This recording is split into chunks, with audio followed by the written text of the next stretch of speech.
भगवान ब्रह्मा बोधे फोन रखी सोई पड़े ना कौन ये तुम्हें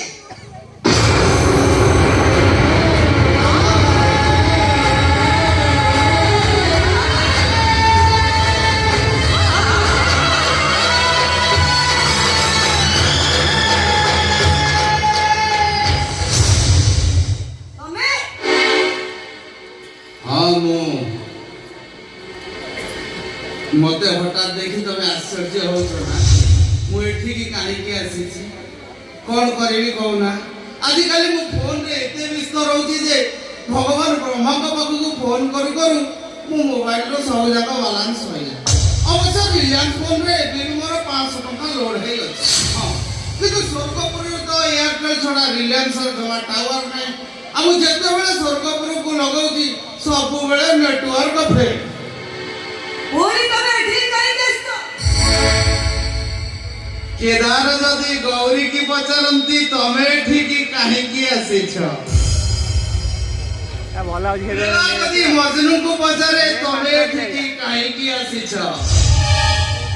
आ ब्रज सुंदरी राधा रानी जदी भगवान कृष्ण को पचरंती तमे ठीक काहे की आसी छ सेता को की उत्तर देई संतुष्ट करिवे सुनो से बाच्चे कथा बंद करी चुपचाप ठारू चली जाओ काहे कि ना घरे एबे समस्त अछंते चाली दिबा पाई मु एठी के आसीनी एलिसा बेडो मो पाखरे माल रो अभाव हेले मु तम पाखु दौड़िया दिया माल दिया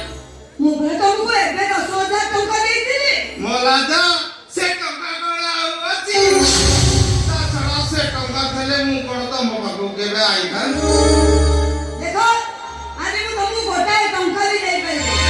चुपचाप ठारू चली जाओ आ केपे भी घर को आसीबनी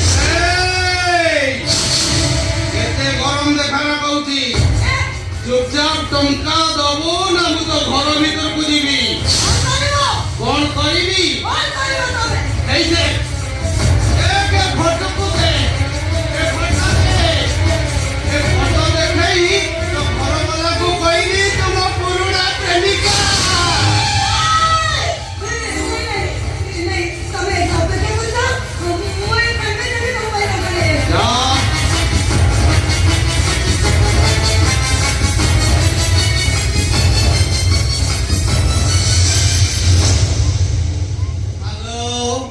किए भगवान विष्णु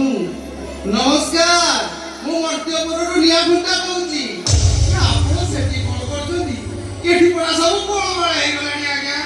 नाही आपण को नीति आदर्श का उठै मानु नाती ए मनुष्य जाति निज स्वार्थ पे किए काकू ब्लैकमेलिंग कलाई तो किए काकू किडनैप कलाई कोन कहले आज्ञा हेलो हेलो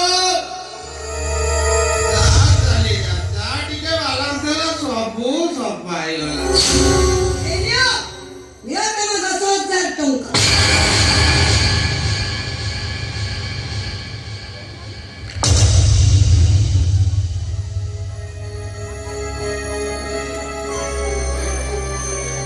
टंकाटा तो देल आर कथाटा